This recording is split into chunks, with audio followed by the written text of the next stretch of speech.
Ya, jadi kan gini, kondisi pantai utara Jawa Tengah kita emang mengkhawatirkan kecepatan amblesnya itu. Jadi kejadian ini merupakan proses alami akibat adanya konsolidasi pada lapisan tanah. Lapisan tanah lunak itu di daerah sedimen aluvium, itu kata ahli-ahli geolog. Jadinya karena cukup tebal dan belum padat sekali. Nah, ini yang membuat turun. Nah, membuat turun itu apa? Nah, itu ada pembebanan. Pembebanan itu apa? Itu ada bangunan bertingkat, kemudian ada jalan, ada gedung, dan lain-lain. Lalu kondisi tanah. Tanah belum kompak sekali, terjadi endapan sedimen pada muara sungai. Kemudian eksploitasi dan pengambilan air tanah.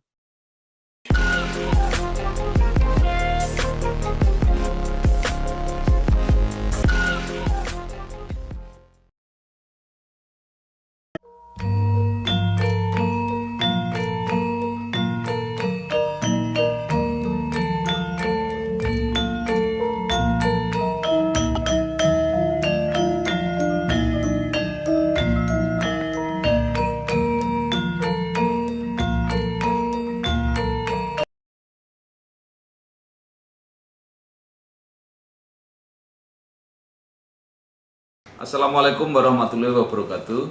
Bersama saya Bambang Sadono di channel Inspirasi Jawa Tengah. Mudah-mudahan channel ini selalu bisa memberi inspirasi, motivasi, edukasi, informasi, dan syukur bisa membantu mencari solusi. Kami sedang mempersiapkan beberapa wawancara video untuk menandai hari jadi Provinsi Jawa Tengah yang ke-71 tuh.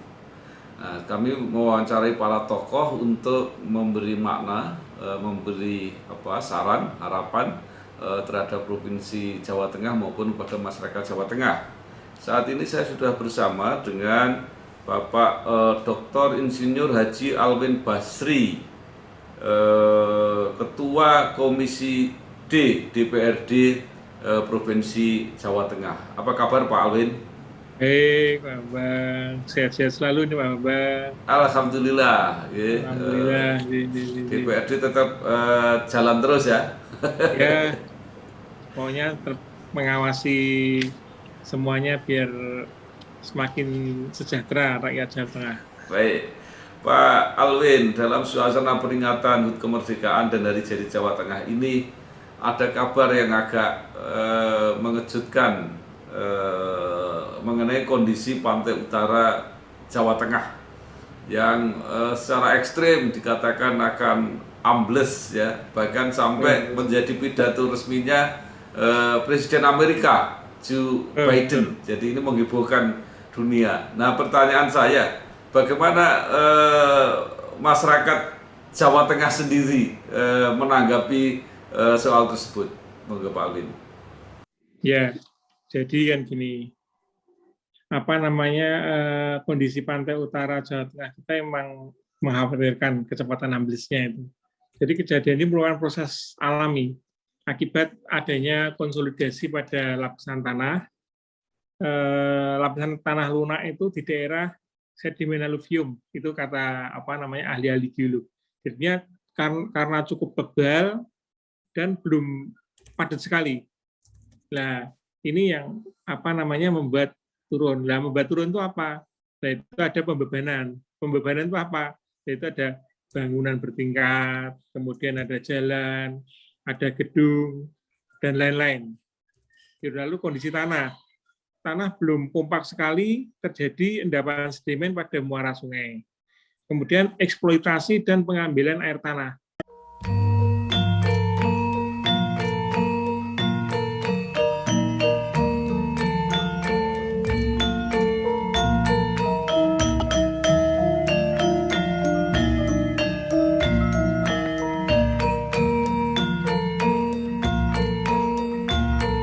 Nah ini, ya dengan adanya kemarin tuh sampai ke viral ke Amerika itu Joe Biden itu, maka kemarin kita sempat rapat internal di dalam Komisi D mensikapi ini.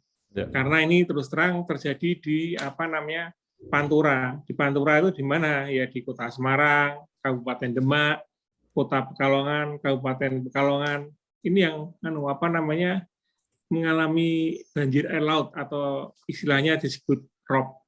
Nah, di berbagai tempat ROB memang secara permanen itu terjadi kayak gitu. Jadinya ROB permanen itu yang tadi itu, Kota Semarang, kemudian daerah Demak di Sayung, kemudian di Kota Pekalongan itu di dalam kota, kemudian di Kabupaten Pekalongan sendiri juga. Ya, salah satunya adalah kenapa itu ya dampak perubahan iklim itu, jadi naiknya air laut.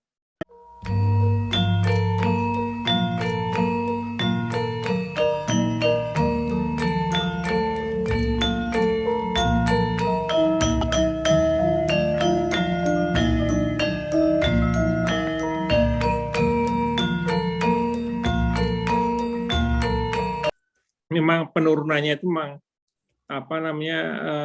menurut informasi itu berbagai macam. Jadi kalau 8 itu tahun 2014 itu kita kita baca di sana laporannya 3 sampai 4 cm per tahun. Kemudian yang dari ahli ITB itu Dr. Heri Andreas itu 10 sampai 20 cm per tahun. Kemudian Badan Geologi itu 1,7 sampai 1,8 cm per tahun dalam periode Maret sampai Agustus 2020. Jadi itu memang harus kita sikapi. Kemudian kemarin Bina Marga khususnya Jawa Tengah itu juga sudah melakukan webinar itu judulnya Jakarta Tenggelam, kupas tuntas statement Presiden Amerika. Benarkah Jakarta akan tenggelam? Nah ini dari Jakarta kan baru larinya ke Pantura. Yaitu jadinya kita sudah melakukan kajian juga dari pihak PU dan kita pantau terus karena itu adalah merupakan suatu hal yang akan menjadi kalau nggak diantisipasi sekarang itu akan menjadi hal yang mengkhawatirkan besoknya. Jadinya 3 tadi, pembebanan, konsolidasi tanah, dan eksploitasi itu yang akan kita pantau terus, Pak.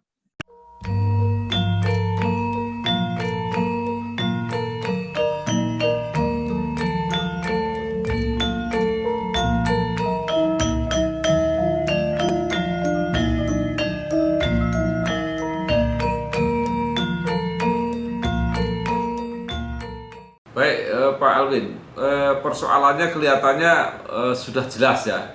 Cuma yang berbeda adalah kecepatan penurunannya itu yang harus berbeda-beda. Nah sekarang ya, pertanyaannya strategi atau perencanaan apa yang sudah dilakukan oleh Pemprov Jawa Tengah gitu ya. Kalau ini kan sedang usul-usul, sedang pembicaraan, tetapi yang konkret gitu sudah ada nggak perencanaan untuk itu? Kalau perencanaan jelas menuju ke sana, tapi yang jelas itu tadi itu pembebanan bangunan bertingkat, jalan, gedung yang di sekitar daerah yang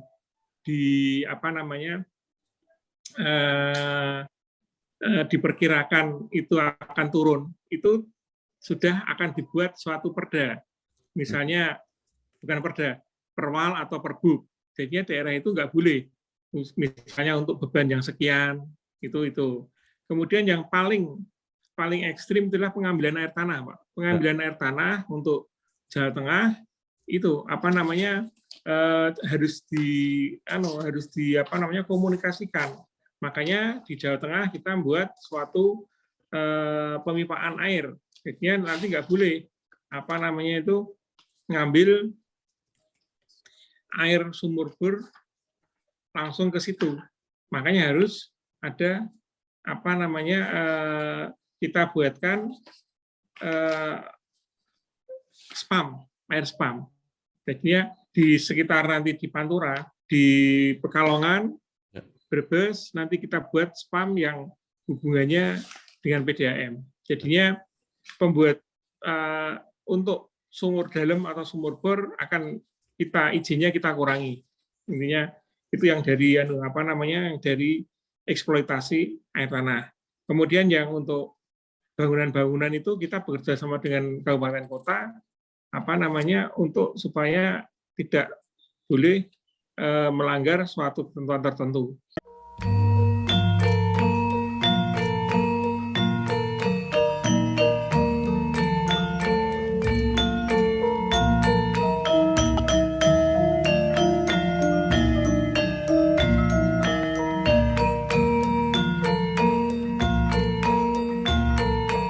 Pak, mengenai bangunan kan sudah banyak yang existing ya, sudah ada.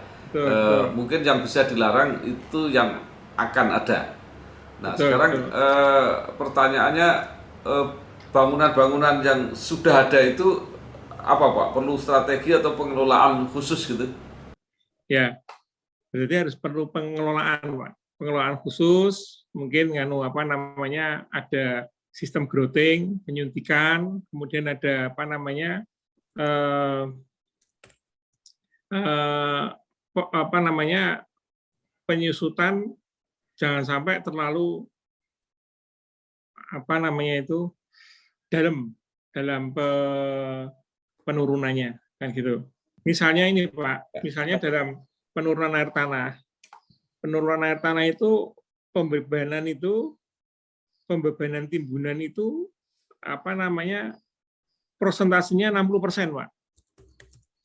Nah, pengambilan air tanah itu 40%. Jadi pembebanan untuk apa namanya gedung, jalan itu prosentasenya 62%, kemudian pengambilan air tanah 38%. Nah, ini yang akan kita kurangi. Jadinya nggak boleh cuma untuk apa pembebanan timbunan aja, lalu apa air tanah enggak. Jadinya dua-duanya kita, kalau yang sudah terlanjur ya sudah, kan gitu Pak. Tapi harus nanti kita kasih grouting itu Pak.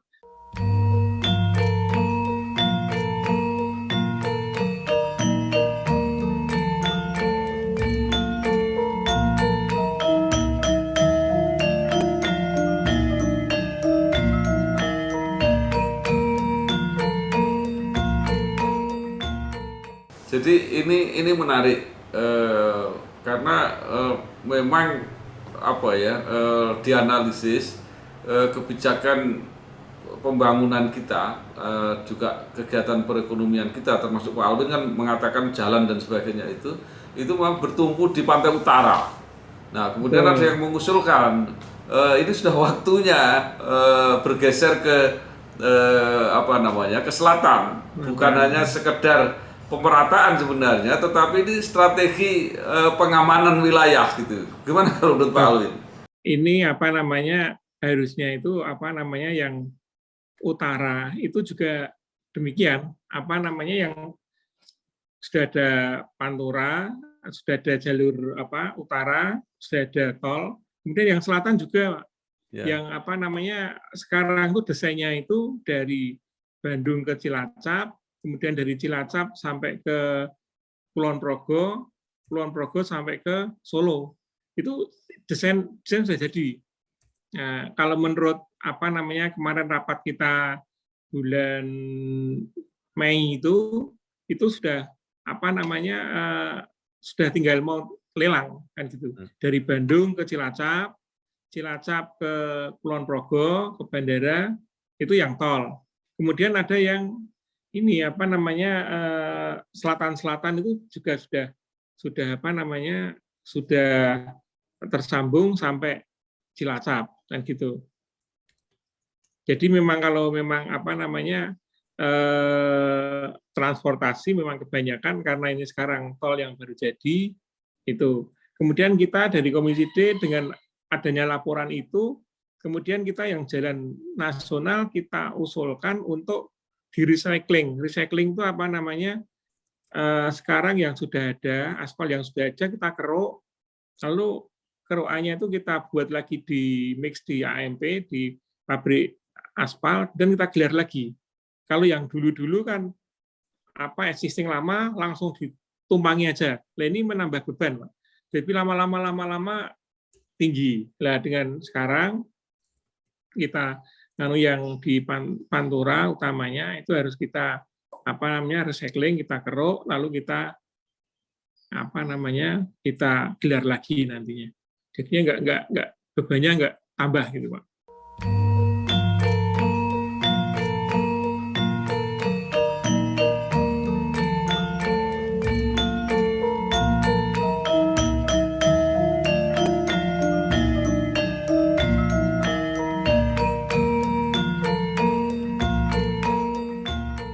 Ya, baik. Tetapi kemudian sekarang kan ada masalah tadi ya. Itu tadi kan bangunan, jalan, kegiatan, pengambilan air tanah itu masalah. Tetapi kan pemerintah mempunyai program-program besar di pantai utara itu dengan kawasan industri ya, mulai dari Kendal, Batang, Brebes. Nah, ini seperti apa ini Pak antisipasinya Pak Alwin? Ya, yang jelas kalau yang ini yang ke depan, ini kita sudah punya kalau mau bangun itu kita harus punya ini, kalau mau bangun ini kita harus punya itu. Jadinya kayak pabrik lah. Zaman dulu pabrik buat semua, tapi yang untuk AMDAL limbahnya nggak ada. Nah, sekarang kan kalau pabrik buat ya harus ada AMDAL. Demikian juga dengan ini tadi. Kalau itu harus ada untuk peresapan air supaya tidak terjadi settlement. Itu sudah ada kajiannya, sudah ada rumusnya, kayak di PLTU Batang, kemudian yang di PLT kawasan industri Batang juga, nanti ada kawasan industri Brebes.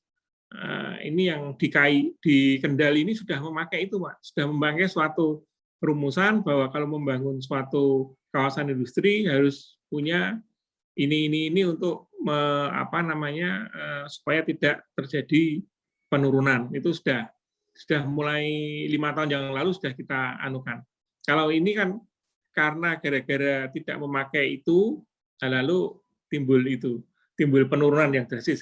Kurang lebih itu, Pak.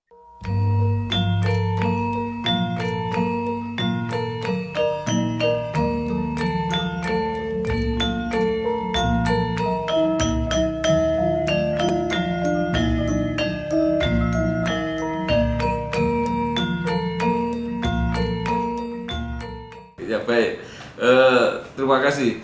Paling tidak sekarang ada masalah besar, serius, tapi kita sudah mulai menyadari dan merencanakan ke depan. Mudah-mudahan segera dibentuk semacam grand design itu, artinya jangka panjang dan menyeluruh gitu.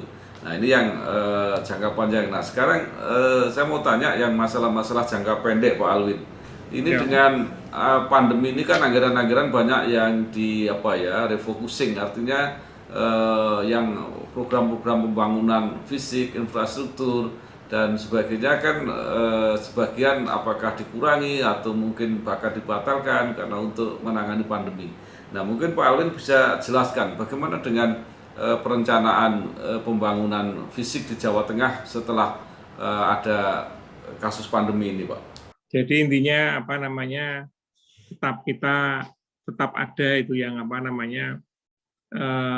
kita refocusing dalam arti misalnya sebagian, seperempat atau bahkan ini prioritas, tidak sama sekali. Kalau ini memang tidak perlu ya kita batalkan kan gitu. Jadinya ada beberapa kriteria, Pak. Jadinya beberapa proyek infrastruktur mungkin dijadwal ulang. Misalnya ini Pak, yang di Meranggen. Meranggen itu sangat dibutuhkan sekali, walaupun dananya besar, 109 miliar. Tapi karena itu merupakan suatu kebutuhan pokok untuk Semarang sampai Grobogan, dan di situ ada kalau macet pagi dan membuat perekonomian terhambat, itu terus Pak. Jadinya nggak ada sedikit pun yang kita pangkas. Kemudian yang peningkatan jalan Jepara Keling. Nah, Jepara Keling itu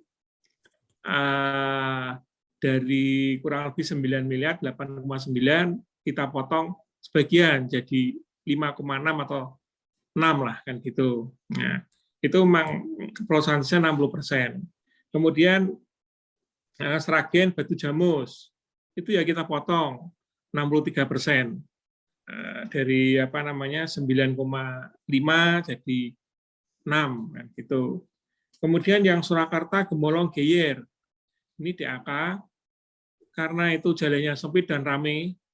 Nah, ini merupakan sudah ada kajian ya Pak. Jadinya nggak cuma langsung motoh langsung enggak, sudah dikaji oh ini yang mana. Nah, itu ya itu tetap kalau yang itu. Kemudian yang Cangkiran Buja ini daerah yang akan berkembang ini ya tetap. Kemudian yang tetap itu adalah Karanganyar Tangmangu itu ya tetap 4,6.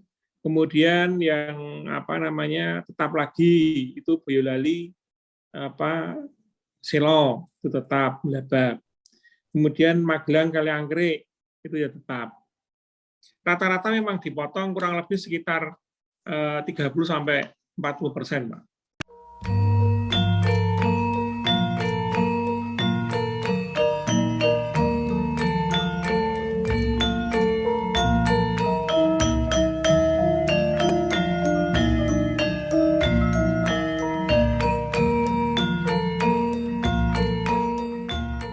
Ya, kalau dipotong itu artinya panjangnya yang dikurangi atau kualitasnya yang dikurangi? Panjangnya, Pak. Kalau kualitas Ya. nggak boleh, Pak. Kualitas itu harga mati. Makanya KRI, Pak. Ya, jadi dikurangi panjangnya ya. Jadi, oke. Nah, kalau yang dibatalkan sama sekali, Pak? Ada beberapa paket jalan, tapi sebelum lelang biasanya, Pak.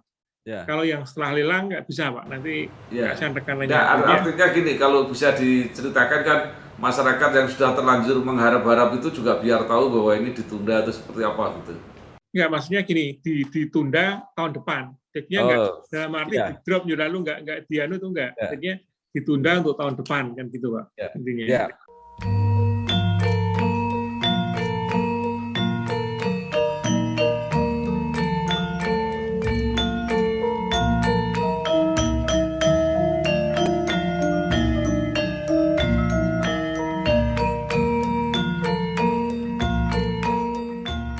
Tidak apa-apa, artinya supaya masyarakat tahu bahwa ada yang memang ditunda jadi tahun depan gitu ya kira-kira. Betul, ya. Ini kan juga gini Pak, jadi kita ini kan juga melihat juga pendapatan kan gitu. Biasanya sampai bulan Agustus ini udah berapa persen kan gitu. Oh ternyata di September Oktober itu nanti ada peningkatan kan gitu misalnya.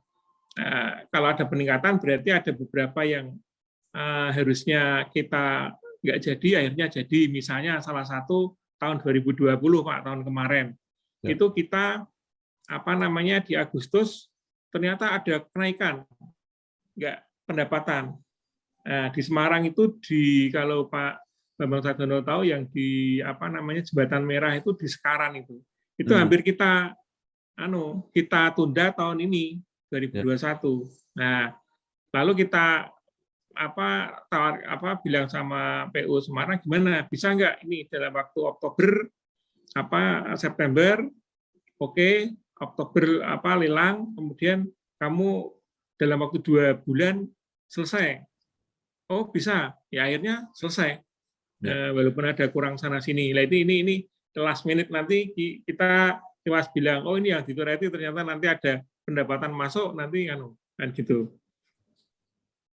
Itu yang jelas kurang lebih sekitar kalau tahun kemarin itu kurang lebih sekitar 1 T Pak dari infrastruktur. Oh iya, oke. Kalau sekarang kurang lebih 600-an kalau nggak salah.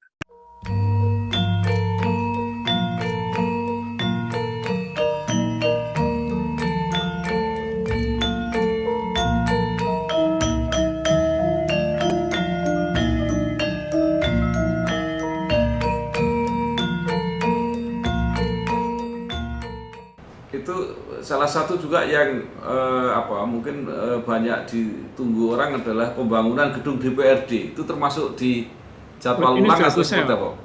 Oh, malah sudah selesai. Oh iya. kemarin. Nah, Ya.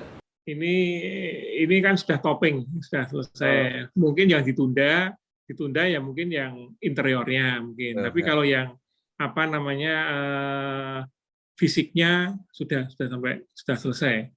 Pak Alwin, seandainya ini nanti tahun ini pandemi walaupun belum habis sama sekali tapi sudah sangat berkurang dan tahun depan anggaran mulai bisa normal lagi, kira-kira untuk infrastruktur yang paling mendesak harus ditangani apa di Jawa Tengah?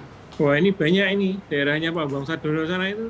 Iya. Jalan Purwodadi, Wirosari, Blora. Iya. Wah itu kalau saya ke sana walaupun sekarang bukan dapil saya, tapi wah saya banyak sahabat di sana. Peningkatan jalan Purwodadi, Wirosari, Cepu itu sudah apa namanya itu. Yang penting ini nih Pak, pembangunan spam regional Keburejo, Kebumen, apa namanya Purworejo.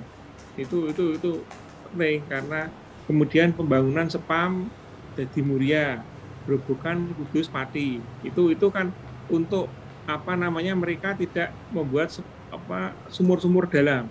Ini untuk menghambat apa namanya penurunan tadi. Kemudian pembangunan spam regional Bergas.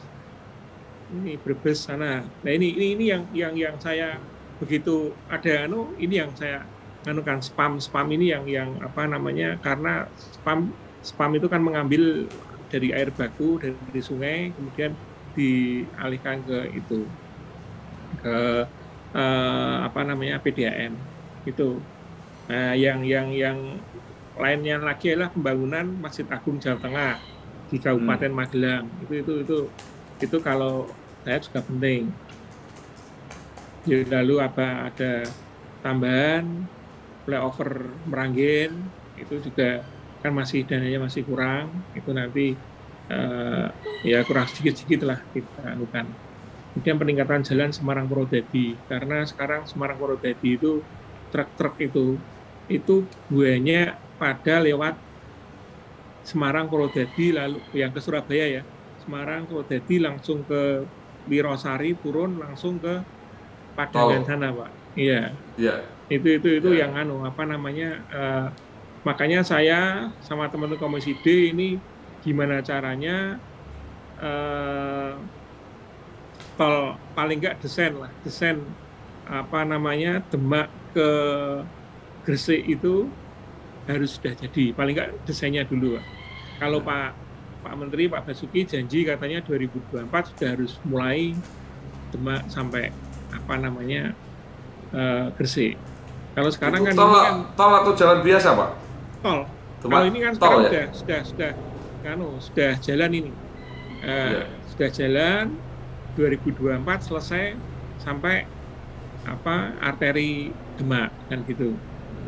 Jadinya sudah selesai, malah bahkan yang season 2 itu antara Sayung sampai apa namanya Demak itu tahun depan sudah selesai Pak, akhir tahun depan.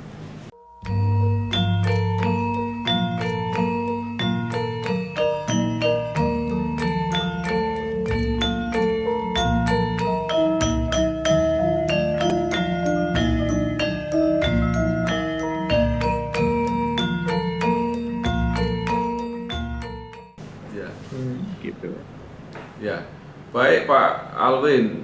Jadi sekarang kesimpulannya apa saran DPRD ya, terutama Komisi D terhadap pemerintah ya, supaya pembangunan tadi baik yang jangka pendek mendesak maupun yang jangka panjang mengurus amblesnya apa namanya tanah itu ya, dan kemudian juga saran kepada masyarakat yang mereka tuntutannya seperti Blora itu luar biasa loh. Mereka hanya mengatakan gini, kita nggak minta apa-apa Pak, kita minta kewajibannya provinsi, jalannya provinsi sendiri gitu. Iya. Gimana Pak Alin? Jadi kalau yang jangka panjang tadi kita sudah koordinasi dengan kabupaten-kabupaten sekitar Pantura itu harus membuat suatu perbu, peraturan bupati atau peraturan wali kota yang apa namanya, kalau mau membuat suatu bangunan harus sesuai dengan apa yang dari provinsi atau dari pusat. Itu jadinya nanti bisa seiring sejalan. Kemudian yang apa namanya, provinsi, jalan-jalan provinsi memang skala prioritas, Pak. Skala prioritas kita yang jelas belanja ini. Makanya kita mendorong supaya jalan-jalan yang dibuat oleh kita itu benar-benar bisa ada multiplier efek perekonomian. Kalau ada multiplier efek perekonomian, otomatis nanti bisa menambah pendapatan Jawa Tengah. Itu jadinya apa namanya, jalan-jalan menuju pariwisata, tempat wisata itu kita anukan, kita apa namanya, kita prioritaskan kan gitu. Nah ini nanti makanya saya sudah bilang sama Mas Arief tuh, Bupati Blora, pokoknya ngeloram harus jadi, Pak. Ini pembebasan sudah kita kasih dana. Nah, lalu apa namanya, ya pokoknya tali ururnya sana. Kemudian tempat wisata mana saja, Mas, yang ada di sana. Nanti kita kasih sepanjang itu jalan provinsi, nanti kita akseskan ke sana.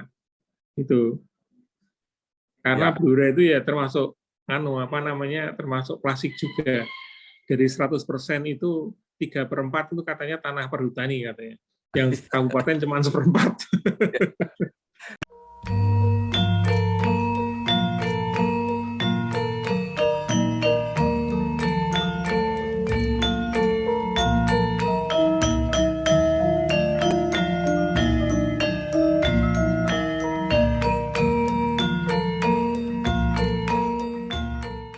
Terima kasih Bapak Dr. Insinyur Haji Alwin Basri, Ketua Komisi D DPRD Jawa Tengah, yang telah memberikan banyak informasi, banyak harapan ya, program. Mudah-mudahan semua jalan lancar, pandemi segera melandai, anggaran kembali normal, perekonomian membaik sehingga kemampuan anggaran bertambah sehingga makin banyak yang bisa ditangani. Terima kasih sekali lagi Pak Alwin, selamat bekerja. Sama-sama, semua lancar.